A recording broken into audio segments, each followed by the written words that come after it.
அதை விடவும் ஒரு விசேஷமான பதிவை நீங்கள் பார்க்குறீங்க. நல்லா பாருங்கள். இதுதான் நிலப்பனை கிழங்குன்னு சொல்லுவாங்க. நான் இந்த காடெல்லாம் காலையிலேருந்து தேடி அலைஞ்சி வந்ததில் இந்த ஒரு இடத்துல கிடச்சிருக்கு. இன்னொரு இடத்துல அந்த பூவையும் காட்டுறேன். அதே மாதிரி பார்த்தீங்களா, இதுதான் நிலப்பனை கிழங்கு. இந்த மாதிரி செடி எங்கே கண்டாலும் விடாதீங்க. ஏன் இதை காட்டுறேன் அப்படின்னா, இன்றைக்கி பெண்கள் நிறைய பேர் இரத்தப்போக்கு, வெள்ளைப்போக்கு, உஷ்ணத்தால் பாதித்து அவங்க உடம்பு பாருங்கள், சும்மா சாப்பிட்றது கொஞ்சமாக இருக்கும்.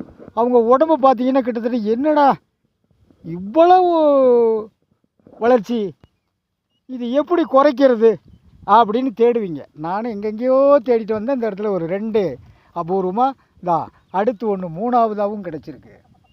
அதான் அடுத்து ஒன்று 4ஆவதாகவும் கிடச்சிருக்கு. இப்படி ஏகப்பட்ட விஷயங்கள் நமக்காக தெய்வம் தந்திருந்தாலும் நாம் அதை முறையாக பயன்படுத்தலைங்கிறது தான் உண்மை. இப்போ இந்த கிழங்கு நம்ம என்ன சார் பண்ணணும்? பச்சை கிழங்காக கிடைச்சிதுன்னா ரொம்ப சௌகரியம். இல்லைன்னா நாட்டு மருந்து கடையில் பொடியாகவே கிடைக்கும்.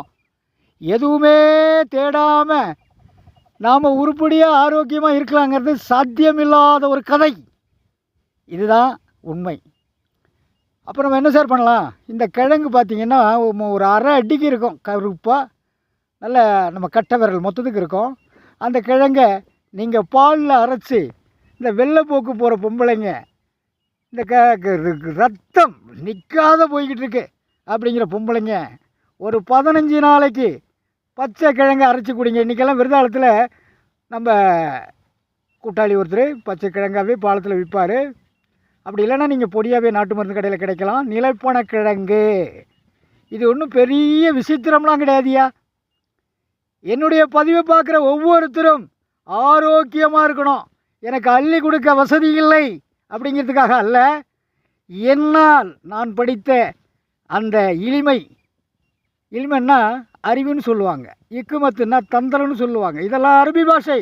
ஆனால் உங்களுக்கு தமிழில் தான் நான் சொல்லிக்கிட்டு இருக்கேன். இதை எங்கே கண்டாலும் விடாதீங்க தயவு செய்து. எத்தனையோ பெண்கள் வெளியே சொல்ல முடியாமல் தவிச்சிக்கிட்டு இருக்காங்க. அவங்களுக்கு இன்றைக்கி சூத்தும் இடுப்பும் பெருத்திருக்கிற காரணம் கொழுப்பு. அந்த கொழுப்பை குறைக்கணும்னா இது மாதிரி நிறைய நீங்கள் தேடணும். அப்படி தேடலைனாலும் இந்த மாதிரி சொல்கிறத கேட்டாவது கொஞ்சம் செக் பண்ணி பாருங்கள். எதிர்காலத்தில் இன்றைக்கி தெருவுக்கு ஒரு ஹாஸ்பிட்டல் வந்துருச்சு, இனிமேல் வீட்டுக்கு ஒரு ஹாஸ்பிட்டல் வர்ற அளவுக்கு வச்சுக்காதீங்க. நன்றி. மீண்டும் அடுத்த பதிவு.